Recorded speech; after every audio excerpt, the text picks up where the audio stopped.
Essay number 75. You are a book of stories, not a novel. You're trying so hard to make your life make sense. Every decision you make, you're thinking about how it fits into the story, how it connects to what came before, how it'll sound when you explain it to someone at a dinner party 5 years from now. But here's what's destroying you. You're trying to be a novel when you're actually a book of short stories. Let me explain what I mean. Who you were doesn't have to bleed into who you will be. That sounds obvious, but you don't actually believe it. You're constantly trying to draw lines between past you and future you, making sure everything connects, everything flows, everything makes narrative sense. You can't just change careers, it has to somehow relate to what you studied in college. You can't just move cities, there has to be a reason that connects to your past. You can't just become a different person, that would break the continuity of your character arc. But this need for your life to be one coherent story, it's suffocating you. I've noticed 3 things we all do that prove this. First, we create problems where there are none. It's like we believe our lives only have meaning if we're overcoming something, if we're struggling towards something, if there's conflict in our narrative. Happiness should be simple. It should be a choice we make every morning. But instead, we create the reality we subconsciously think we deserve. Not based on who we actually are, but based on who someone once told us we were. Based on some comment someone made when we were 12. Based on some failure we had at 22. Based on some story we've been telling ourselves so long we forgot it was just a story. Second, we destroy things that are too perfect. We literally cannot handle when something good happens that doesn't fit our narrative. You get the dream job, but it doesn't match your self-concept, so you sabotage it. You meet someone amazing, but they're not your usual type, so you find reasons to push them away. Something wonderful happens, but it doesn't make sense with your story of struggle, so you minimize it or outright reject it. We're so attached to our character arc that we'll destroy actual happiness to maintain narrative consistency. Third, we summarize everything in our heads before we do it. This is the most insidious one. Before you make any decision, you're already writing how it'll sound. She graduated at 20 and took this job, and then you're living your entire life as if it's going to be read back to you at your funeral, as if every choice needs to sound good in the summary. But here's the thing, the synopsis you're writing is for a character who no longer exists. You're 25 making decisions based on what would make sense for 15-year-old you. You're 35 trying to honor the dreams of 25-year-old you. You're constantly trying to maintain continuity with versions of yourself that are already dead. You cannot always draw lines between what was and what is and what will be. Your past doesn't have to predict your future.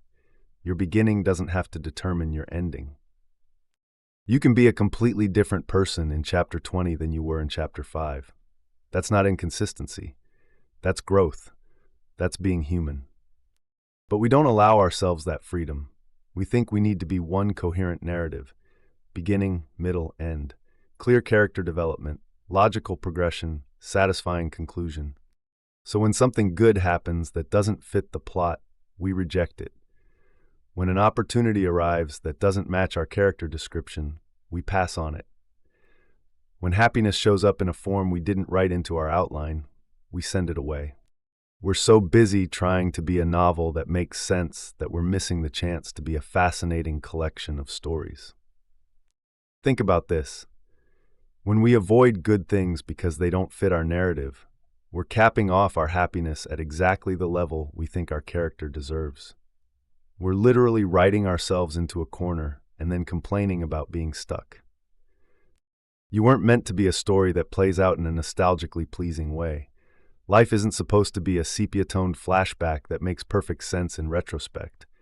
Life is vivid and changing and messy and real and completely unpredictable. There's no plot except the one you're living right now. There's no character arc you have to complete. There's no narrative you have to maintain. But we don't see this. We don't realize how often we choose our current experiences based on old beliefs we're still carrying about ourselves. What we think of ourselves determines what we allow ourselves to have. What we allow determines what we experience, and what we experience becomes our life. But it doesn't have to be one continuous story. It can be a collection, a book of short stories that don't need to connect, that don't need to transition smoothly, that can be completely different in tone and style and meaning. You can have a comedy chapter followed by a tragedy, followed by a romance, followed by an adventure. You can be a different protagonist in each one. You can change genres whenever you want. The corporate years don't have to connect to the artist years. The marriage chapter doesn't have to make sense with the divorce chapter.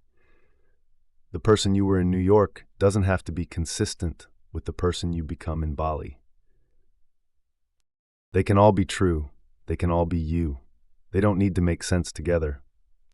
But that inner narrator, that voice that's constantly telling you the story of your life, it has to let go of the old chapters to write new ones. It has to stop trying to make everything fit into one coherent plot. Because here's what happens when you insist on being a novel. You get stuck in genre. If you started as a tragedy, you think you have to stay tragic. If your early chapters were about struggle, you think every chapter needs struggle. If your character was established as unworthy, you think they have to stay unworthy. But when you're a book of stories, each one can be whatever it needs to be. You can have redemption without having to redeem your entire past. You can have joy without having to justify why you deserve it now when you didn't before. You can have love without having to connect it to every previous relationship. Your stories can be as short or long as they need to be. Some chapters of your life might be 3 pages. Others might be 300. Some might be beautifully written. Others might be rough drafts you never revise. And that's okay, that's actually how life works. The person who broke your heart doesn't have to connect to the person who heals it. The job that crushed your soul doesn't have to relate to the one that lights you up. The years you spent lost don't have to lead directly to being found. Sometimes you're just a different story now. Sometimes there's no connection except that the same consciousness is experiencing it all. But we're so afraid of being inconsistent. We're so afraid of not making sense. We're so afraid that if our life doesn't have a clear through line, it means we don't know who we are. But maybe knowing who you are isn't about maintaining consistency. Maybe it's about allowing yourself to be surprised by who you become.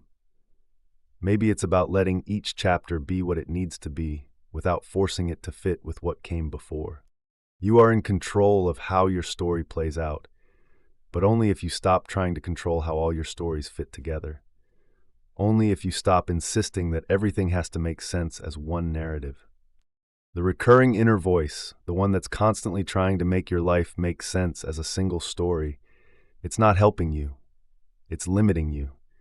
It's keeping you trapped in outdated character descriptions and obsolete plot lines. Let it go. Let yourself be a collection of stories. Let yourself be multiple genres. Let yourself surprise yourself with who you become in the next chapter. Because the truth is, the most interesting people aren't the ones whose lives make perfect sense.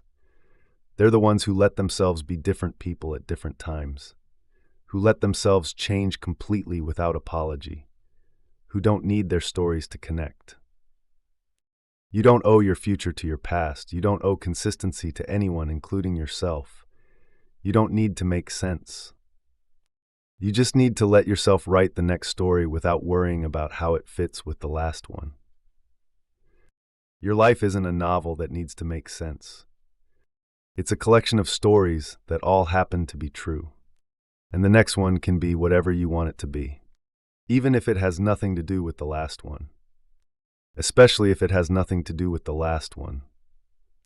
That's not inconsistency. That's freedom. That's being alive. That's being human. Stop trying to be a novel. Be a book of stories instead.